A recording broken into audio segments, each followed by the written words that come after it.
Well, that's a clue to where I am today. I'm in Trefnant, a village in North Wales, and I'm on a mission.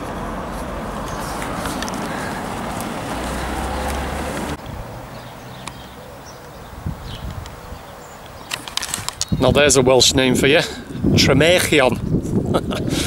Yes, my mission today is I'm after geocaches, and like I said earlier, I'm in the village of Trefnant. I'm just making my way outside of Trefnant for the first geocache, which is an earth cache. And a bit later on, as I get a bit nearer, I'll explain exactly what a geocaching is, what a geocache is, and exactly what you need, a bit of the equipment you need. You do need a GPS unit, which I'll show you the weapon of choice that I'm using today. So anyway, I'll explain when I get a bit further down the road. It's about a couple of miles, the first cache, shall we say, which is the earth cache, is just a couple of miles outside of Trefnant. Beautiful day too. Well, it was earlier on anyway, at least it's not raining. So anyway, I'll speak to you in a minute.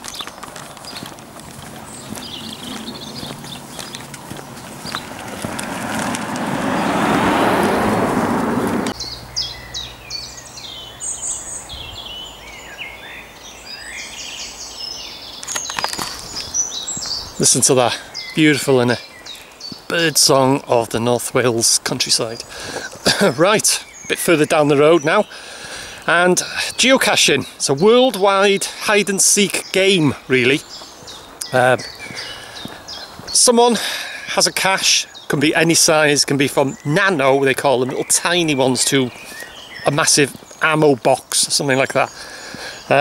And they hide it in certain locations. And then they get a GPS unit, which I'll show you mine in a bit later on. I don't need my GPS for this earth cache. And they get the coordinates of where they've hidden this cache. Could be a point of interest, it could be a nice view, and you know, in various, they could be literally hidden anywhere, these caches. And they get the coordinates, and then they go on to the geocaching website, and then they log, you know, they put the publish, should say, the cache.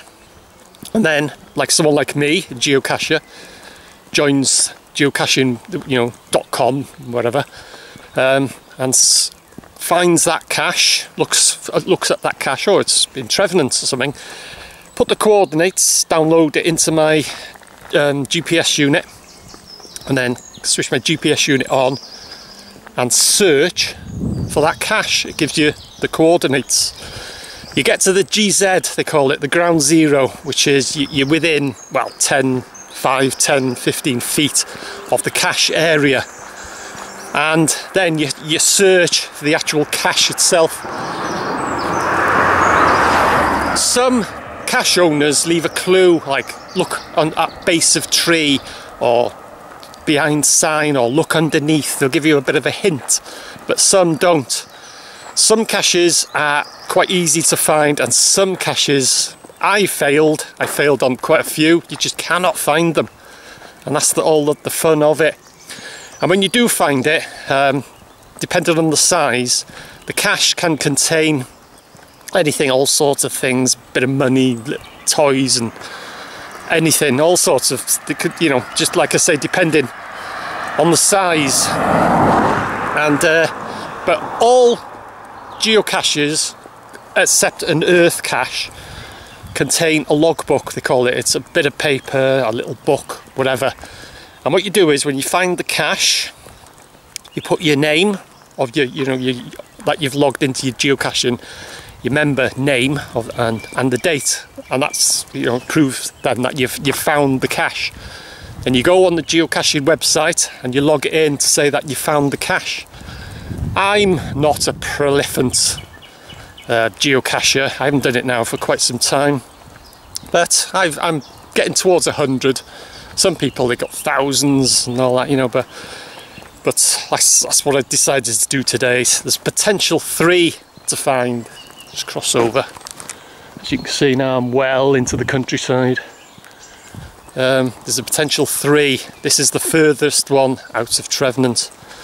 But yeah, it's all good fun. But I'll show you my GPS unit. I've got a few GPS units, but I've got a Magellan, or Magellan, I call it Magellan, Explorist GC. It's a dedicated geocaching GPS unit. So anyway, I'll show you that a bit later. I don't need it for my this earth caches. It's what I'm gonna. There's a cyclist and a car coming here now.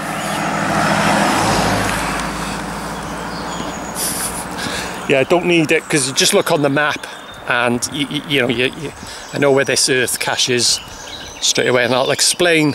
Cross over again because it's on a corner here. I'll explain exactly what an earth cache is. The majority of these geocaches are actually containers, which, like I said, it's got a logbook and you sign the logbook and that. But this earth cache, you take a photo with your GPS unit, with yourself, and with the earth cache in the background, and to prove, and then you post it on the website to prove you've been it. And they'll also ask a question that when you're actually at this earth cache, it'll be a question about the earth cache that you will answer, and that's proof that you have actually been there. So anyway, I'll speak to you when I actually, when I get a bit nearer. This geocaching certainly gets you out and about as well. Great fun.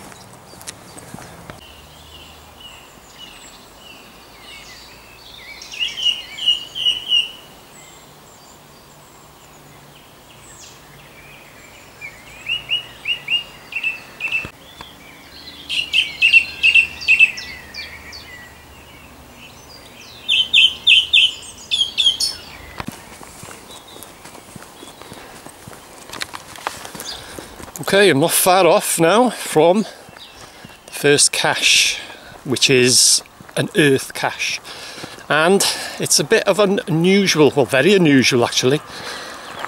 Switch your camera on and cars, guaranteed. Yeah, it's very unusual. It's an oxbow lake, and if you don't know what an oxbow lake is, it's a bend in a river that's been cut off through erosion. And they're normally like U-shaped. See? Camera, switch, record, cars. And they're normally like U-shaped, but this is very unusual. And when I actually arrive at the... why do I bother? When I actually arrive... Right, I'll try again. When I actually arrive at this oxbow lake, you'll see, I'll explain, well, and I'll show you as well why it's very unusual. But this is an earth cache, so I'll be taking my photo with it in the background, and there's a question, and I'll answer that on the website, you know, the geocaching. I'll send an email to the cache owner.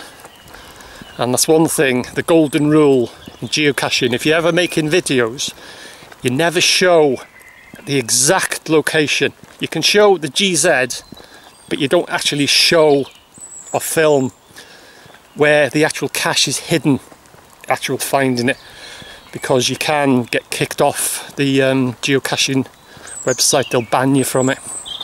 So anyways, another car coming, so it's quite a busy road, this back road to Tremarchan. Beautiful smell, the elderflowers, I think they are. So yeah, anyway, I'll get back to you. I'm not far, it's just on the bottom of this hill here. So I'll get back to you when I'm actually at the earth cache. And it'll be off the road as well, so no cars.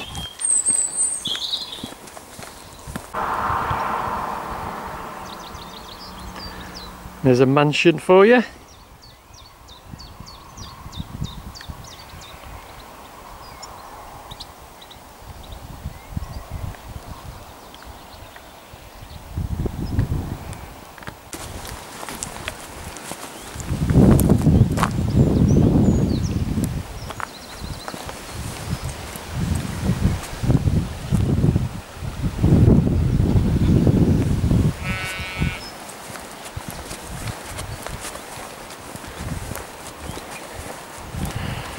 And there it is, that's in front of me there, them trees. That is the earth cache.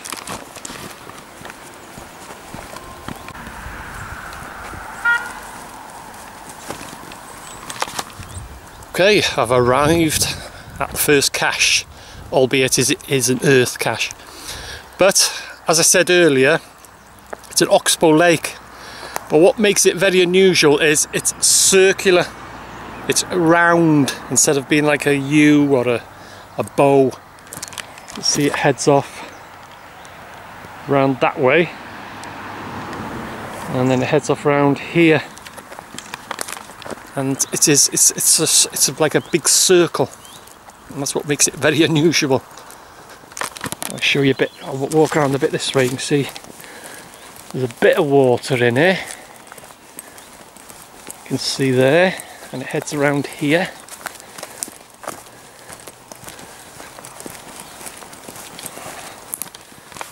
Just make my way a bit further around here. And there's like an island in the centre of it. So this is the first cache of the day, the earth cache.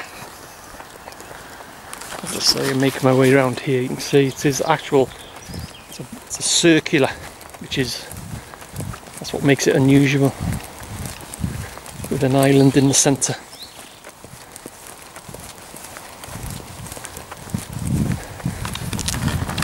And I'll show you the actual river, the main river, which is, this has been cut off. This was part originally years ago. You can see a bit better there. That's where I've just come from there, and it comes round there and then goes back around towards the road there. And the actual river, I'll show you now. That used to be part of the river, but like I say, it's been cut off. But what makes it very unusual is that it's round, with an island in the middle, and there is another oxbow lake the other side, which I'll show you that on the way back, because I've got to head back to Trevenant. I'll take my photo and what have you. But this is the river here, heading towards the bridge that has just come over there. That's the main flow of the river, and like I say, years ago it came around here, and that's been cut off. So that's it, that's my first cache in the bag. So I'll get my camera out now, I'll get my GPS out, and I'll take a photo and I'll answer the question. So that's it, I'll see you in a minute when I get that done, and I'm making my way back up to Trevenant for the second cache.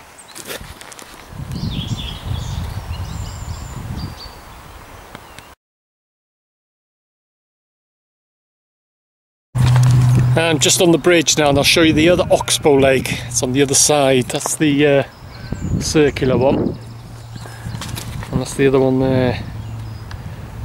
It makes its way around that way by them trees there, and that is the traditional U-shaped. So anyway, back up to Trevenant now for the next cache.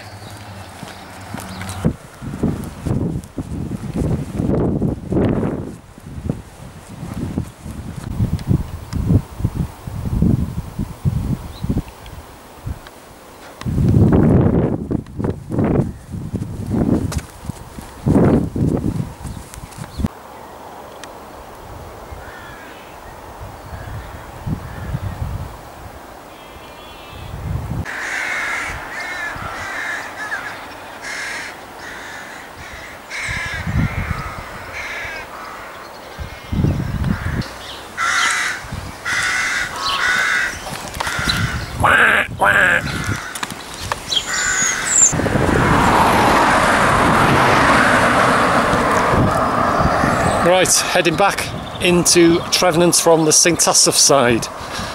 Won't be long, quarter of a mile, and then I'll be turning off, and I'll need my GPS unit to get this next cache.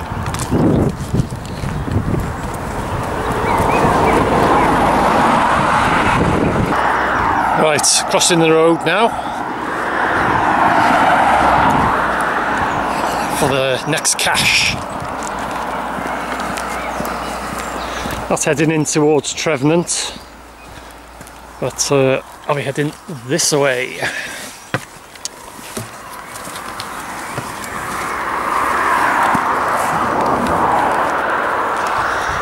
Okay, for this cache I will need my GPS unit, so I'll get that set up now and I'll get back to you in a second. Right, I don't know if I can, hang on, it's got on screensaver, it's telling me there, you can see, I don't know if you can make that out. I hope you, bloody wind started, you can see it's actually telling me how many feet I'm away. I'm not that close. It's saying 650 feet away, and it's counted down 640, 630, as you can see, hopefully. I'm still on course, so it's telling me I'm 600 feet away. And this unit, when I'm about 20 feet away, it'll bleep to tell me that I am really close to the cache. What am I now? 540 feet away. Still heading, you can see the green arrow heading towards, or pointing towards, God, this wind, pointing towards my location. 480 feet away. And when I get to GZ, that's when you actually start searching for the actual cache itself. Just over 400 feet away.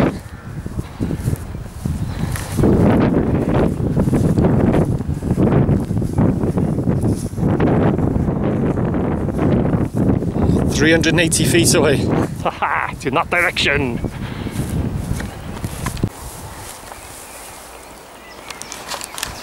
Well, I am at GZ, and there's the cache. Took about 10 seconds to find this one. You see it's a bit of a small one, this one. So a few bits and pieces in it, but you can see there, that bit of paper there, that's the logbook. Actually, it looks a bit wet inside. And that's another thing that you can do. You can report that these things need maintenance, which I think this one will do. It looks pretty damp inside, so anyway, found it. The second cache, first one was an earth cache, and you can see that's an actual cache itself. So if I can, I'll get this logbook signed, and then I'll put it back in its hidey hole, and then it's on to the next one.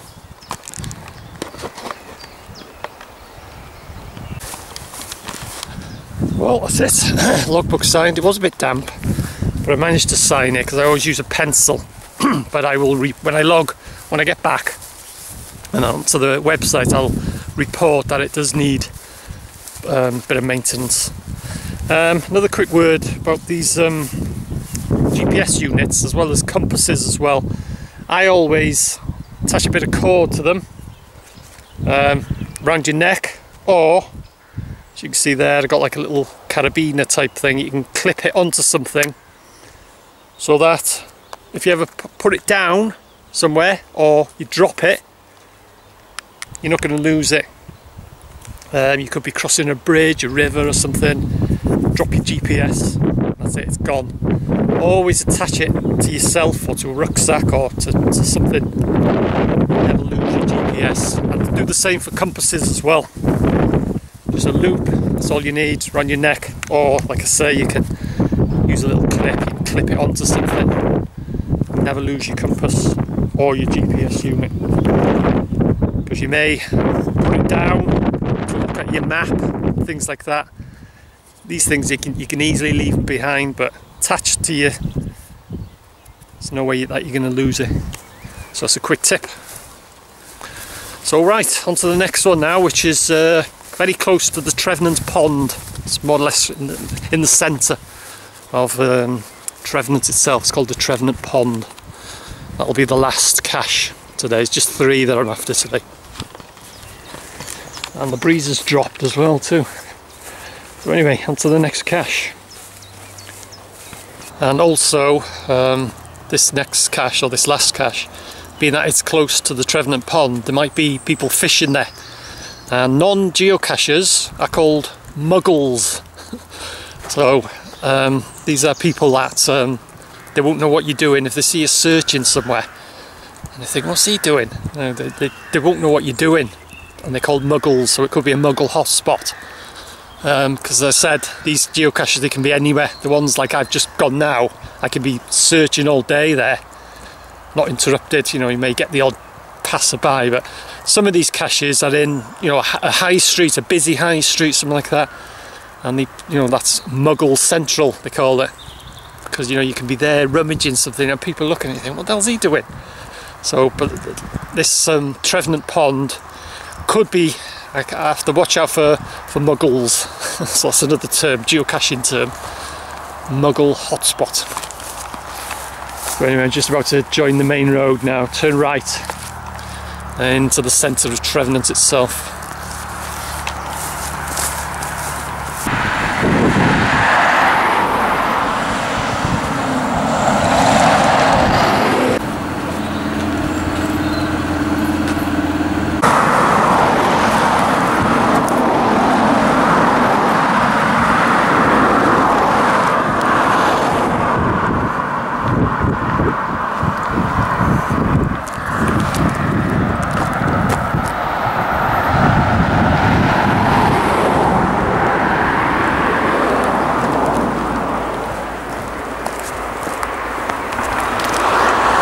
Time to get the GPS out now.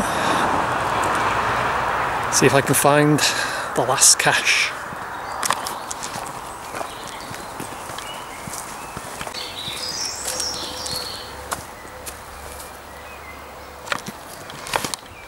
Just before I start my search, I'll just give you a quick look at Trevenant Pond. It's just in front of me here.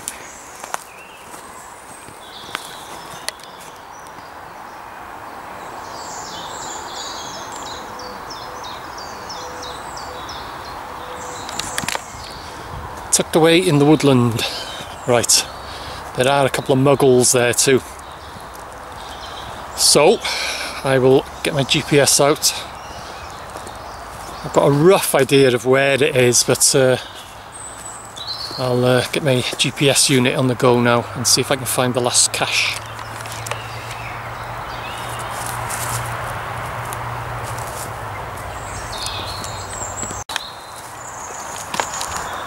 Well, I've made one of the most dumbest mistakes you can make.